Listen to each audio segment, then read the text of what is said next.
Remember words by reading essays. Lessons etched in life. Good morning, everyone. Today we will be exploring an insightful article titled Lessons Etched in Life. We will begin by listening to the entire text once to get a general understanding of its content. In life, many people rush headlong into desires without pausing to reflect. Parents sometimes impose curbs on their children's behaviors, while failing to realize that they too must stint themselves from blind indulgence. One must learn when to commit and when to opt out, for drifting aimlessly is worse than refusing altogether. Too often, people waste time twiddling their thumbs, waiting for fate to deliver answers rather than acting. Others spend their days putting out feelers to those in power, or even catnipping to their bosses for selfish gains, forgetting that dignity is more precious than promotion. With technology, messages are beamed to every corner of the world. Yet, amid this flood of information, many still feel like bumpkins, dazzled by noise instead of guided by wisdom. Even those who walk proudly, flanked by admirers, forget that true worth must be commensurate with inner virtue, not outward show. Some people always want to have their cake and eat it, chasing wealth and status while ignoring morality. They claim to relish success, but cannot envisage the emptiness once applause fades. Vanity makes them pale beside those who live simply but authentically. A woman may shine in a sequin dress, or a man may flaunt luxury gubbins, but these are illusions. Just as we can be whittled into fragile shapes, so can vanity collapse. Better to savor life's simple nosh with humility than play the clown desperate for attention. Society loves to promulgate success stories while hiding failures. Yet, wisdom grows not from gaggles of noisy praise, but from silence and reflection. Even fireworks that luridly light the sky fade into ashes. Every life carries peccadilloes, small flaws, but if we tend the embers of conscience, they can ignite meaning. Sometimes we must pare back, whittle down, or even lop off excess desires. For endless ambition puts our very soul at stake. To be wise is to stamp out greed before it consumes us. After all, most of us are but small fries in the grand stage of the universe. Yet even a small life lived truthfully shines brighter than one built on illusion. Next, we will listen to the article a second time. This time, we will pause to examine and explain key vocabulary and important phrases to help you fully grasp the meaning and usage in context. In life, many people rush headlong into desires without pausing to reflect. Parents sometimes impose curbs on their children's behaviors. Today, let's look at the phrase impose curbs on. It means to officially or firmly place limits or restrictions on someone's behavior or actions. In the text, when parents impose curbs on their children, they are setting boundaries to control or guide them. Teacher. Is it the same as control? Good question. It's similar, but impose curbs on emphasizes setting limits, not total control. It suggests restriction rather than complete domination. Can we use it for laws? Absolutely. For example, the government imposed curbs on spending. It's often used in formal or serious contexts. While failing to realize that they too must stint themselves from blind indulgence. Now, let's examine the phrase stint themselves from. Stint means to restrict or limit the amount of something. In the text, it suggests that people should restrain themselves from blind indulgence. It highlights self-discipline, choosing not to overindulge in desires. Teacher. Is stint usually about money? Good question. It can refer to money, time, or effort, for example. He didn't stint on praise. But here, it refers to limiting one's desires. Is it the same as deprive? Not exactly. Deprive sounds more severe, often forced. Stint suggests voluntary restraint. One must learn when to commit and when to opt out, for drifting aimlessly is worse than refusing altogether. Let's focus on the phrase opt out. Opt means to choose. So, opt out means to choose not to participate in something. In the text, it suggests that sometimes we must consciously decide to withdraw rather than drift aimlessly. Teacher. Is it formal or informal? It's quite common in both formal and informal contexts. For example, you can opt out of receiving emails. Does it mean quitting? Similar, but softer. Opt out emphasizes choice and intention, not failure or defeat. Too often, people waste time twiddling their thumbs, waiting for fate to deliver answers rather than acting. Now, let's look at the idiom twiddling their thumbs. Literally, it describes someone idly turning their thumbs around each other. But figuratively, it means wasting time doing nothing, usually while waiting. In the text, it criticizes people who passively wait instead of taking action. Teacher. Does it always mean laziness? Not always. It can simply mean waiting with nothing productive to do. But it often carries a slightly negative tone. Can we use it in daily conversation? Yes.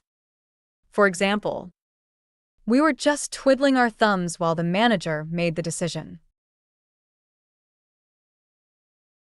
Others spend their days putting out feelers to those in power.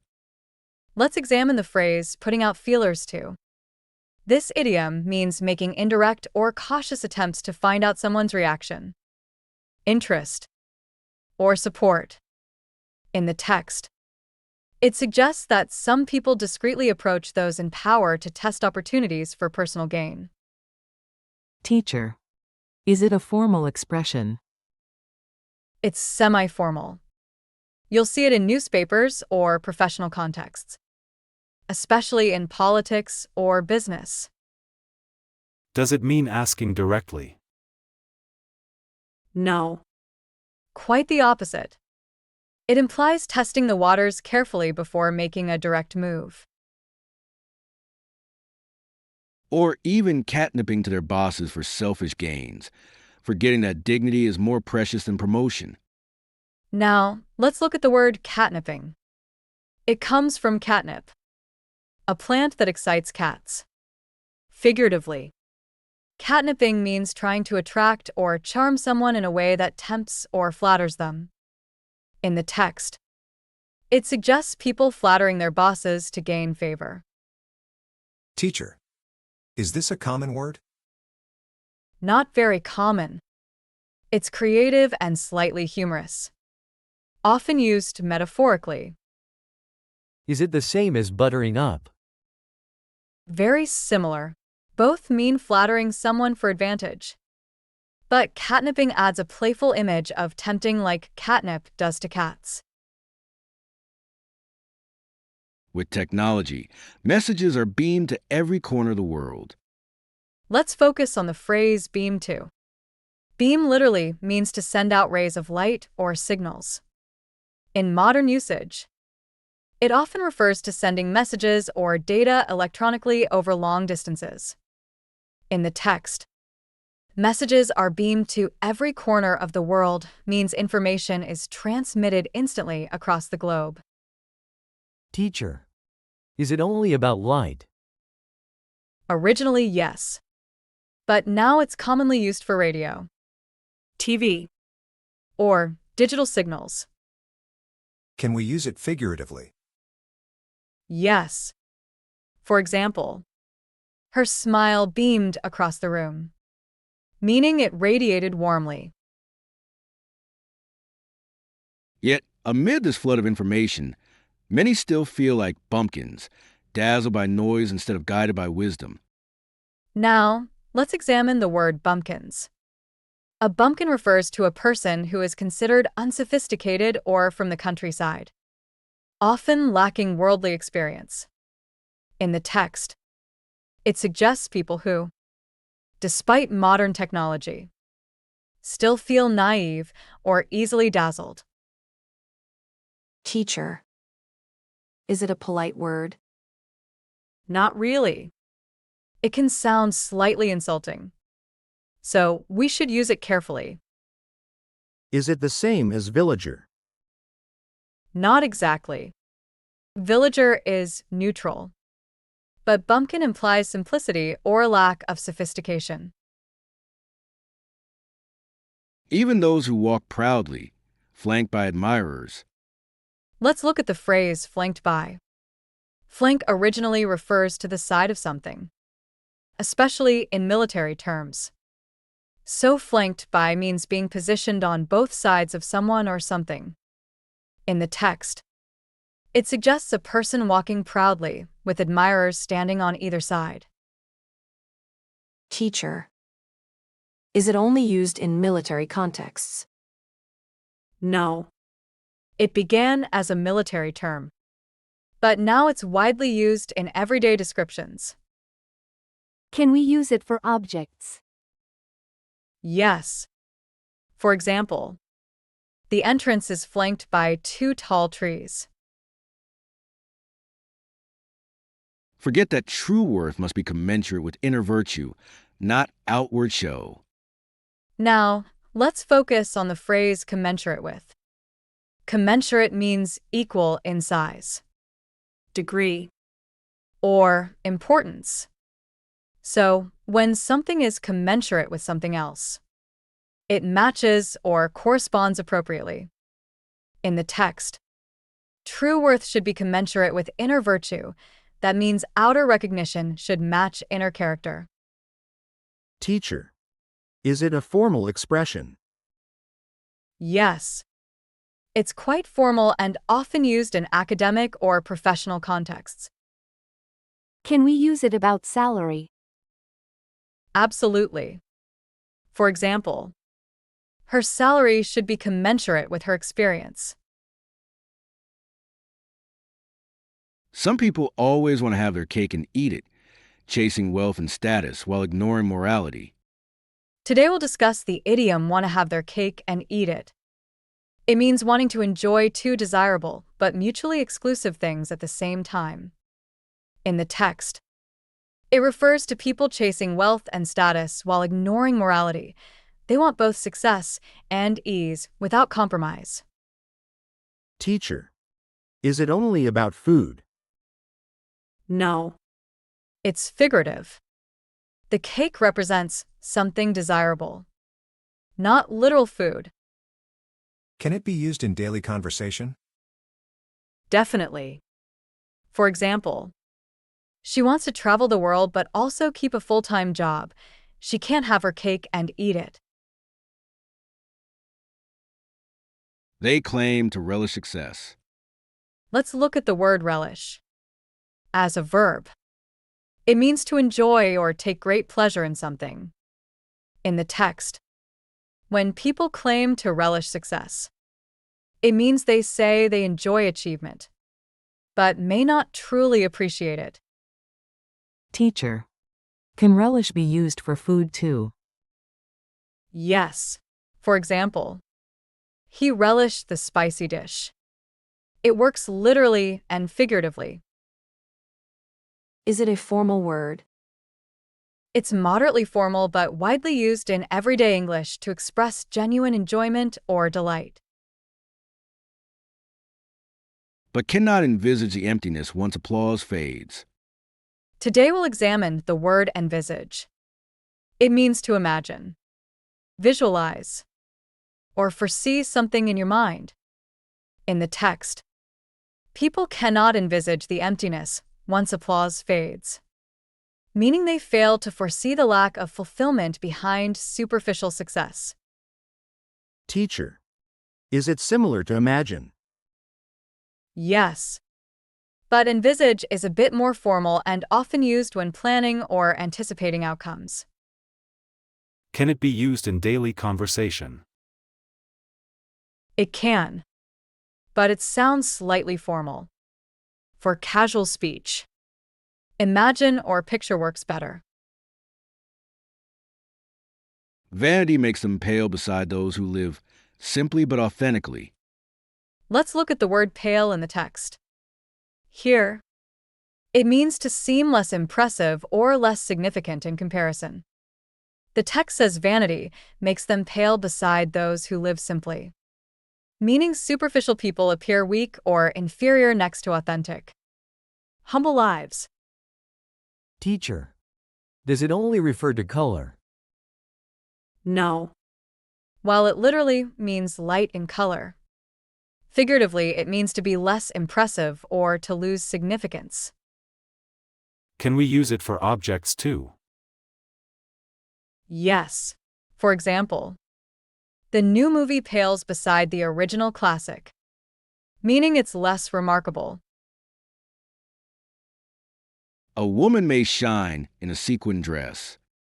Today we'll explore the word sequined. It describes clothing decorated with small, shiny discs called sequins that sparkle in the light. In the text, a woman shines in a sequin dress, highlighting outward glamour or showiness. Teacher. Is it only for dresses? No. Sequins can adorn any clothing or accessory, shirts, jackets, even bags. Can it be used figuratively? Yes, you could say someone has a sequin personality to suggest flashy, showy behavior. Or a man may flaunt luxury gubbins, but these are illusions. Let's look at the word gubbins. It's a British informal term for small objects, gadgets, or trinkets, often seen as flashy, but not essential. In the text, a man flaunts luxury gubbins, meaning he shows off unnecessary or superficial possessions. Teacher. Is it commonly used in the U.S.? Not really, it's mostly British. In the US, you might say gadgets or stuff. Can it be negative? Yes. It often implies the items are frivolous or unimportant, highlighting vanity rather than true value. Just as we can be whittled into fragile shapes, so can vanity collapse. Today we'll examine the word whittled. Literally, it means carving or shaving wood into a shape. Figuratively, it means gradually reducing or diminishing something. In the text, wood can be whittled into fragile shapes symbolizes how vanity or superficiality can be worn down. Teacher. Can it be used for non-physical things? Absolutely. You can say, he whittled down his expenses, meaning gradually reduced them. Is it formal or informal? It's neutral, used in both everyday and literary contexts. Better to savor life's simple nosh with humility. The word nosh means food or a light meal, often used casually. In the text, savor life's simple nosh suggests enjoying simple pleasures rather than chasing flashy, superficial things. Teacher. Is it formal English? No. It's informal and friendly, often used in conversation. Can it mean a big meal too? Usually it refers to a snack or small meal, not a full feast. Then play the clown desperate for attention. The word clown literally refers to a comic performer, but figuratively it means someone acting foolishly or seeking attention. In the text, play the clown desperate for attention criticizes people who show off superficially instead of living authentically. Teacher. Can it be used in a positive way? Rarely. Figuratively, it usually has a negative meaning of silliness or foolish behavior. Can we use it for adults too? Yes. It's common to describe adults who behave foolishly or try too hard to impress others. Society loves to promulgate success stories while hiding failures. The word promulgate means to officially announce or spread information, ideas, or rules widely. In the text, society loves to promulgate success stories means society publicizes achievements while often ignoring failures. Teacher. Is it only used for laws? Not only, it can be used for ideas, beliefs, or news as well. Is it formal English? Yes, it's quite formal and often used in writing, journalism, or official contexts. Yet, wisdom grows not from gaggles of noisy praise, but from silence and reflection. Even fireworks that luridly light the sky fade into ashes. The word luridly means in a shocking, vivid, or sensational way, often with a negative or dramatic connotation. In the text, fireworks that luridly light the sky suggests dazzling displays that are striking but temporary. Teacher. Is it always negative? Usually, yes, it implies something exaggerated or sensational, not subtle or natural. Can it be used for stories too? Absolutely. For example, the tabloid reported luridly on the scandal, meaning in a sensational, attention-grabbing way.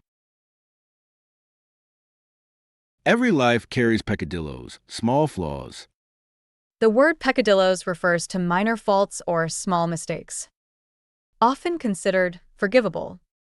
In the text, every life carries peccadillos means everyone has small flaws, but they don't define a person's true character. Teacher.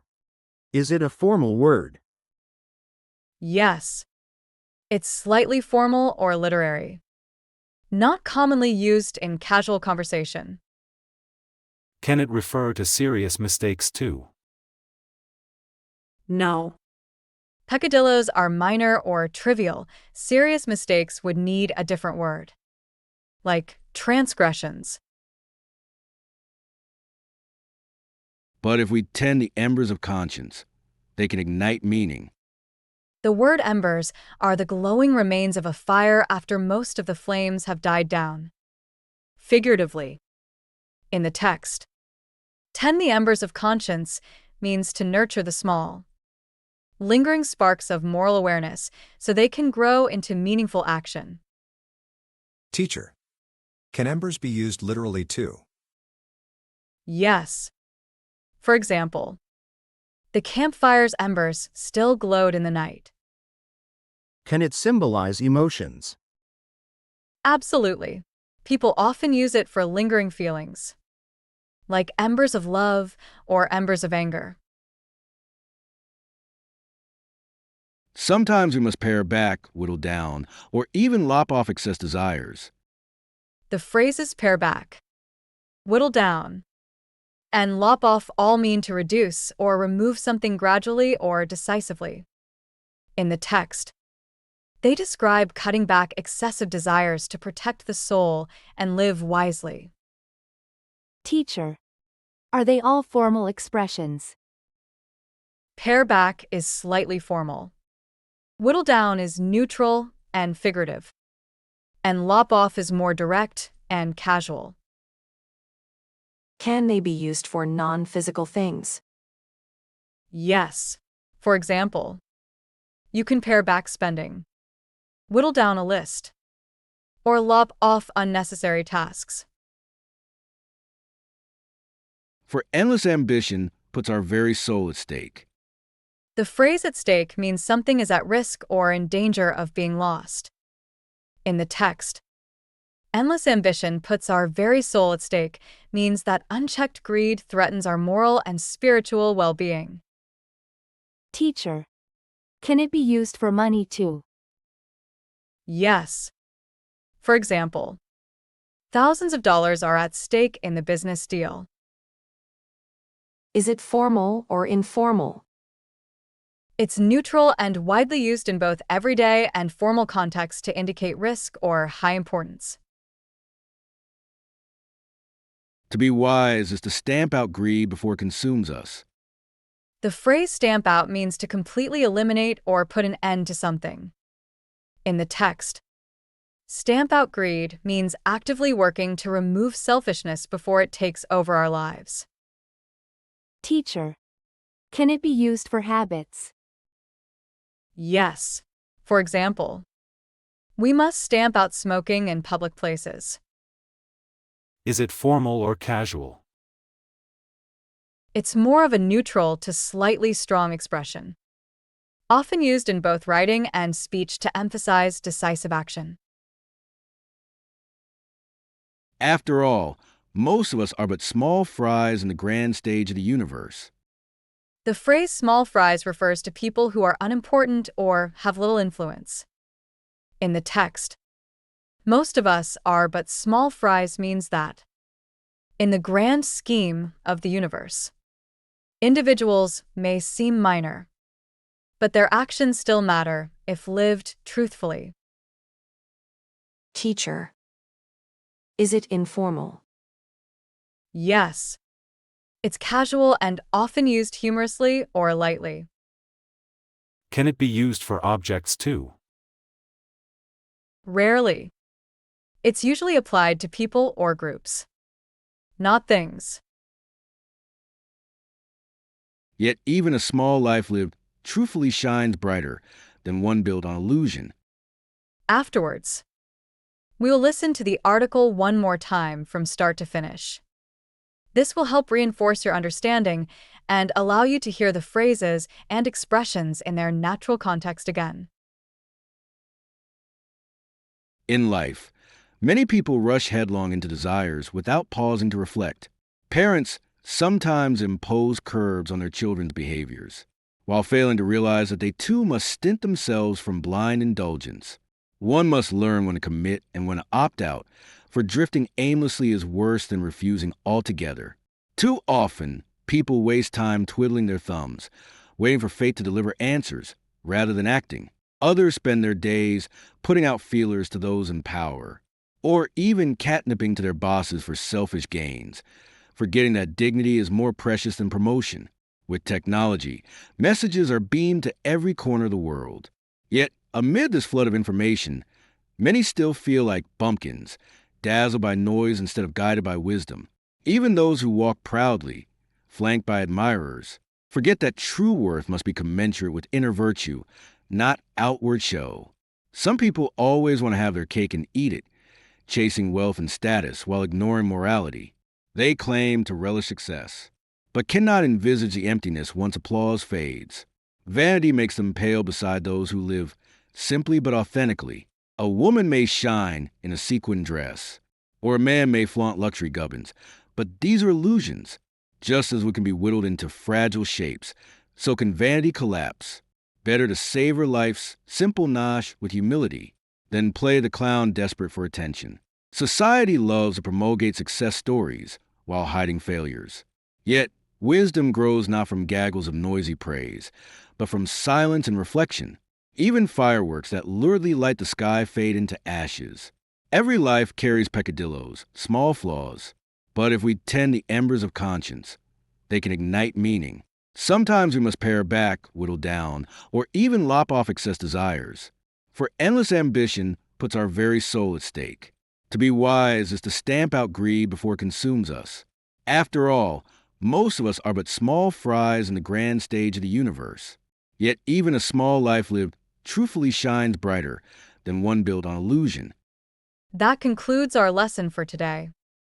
I hope this session has helped you better understand both the content of the article and the key phrases within it. Thank you for your attention. And keep practicing these expressions in your own conversations.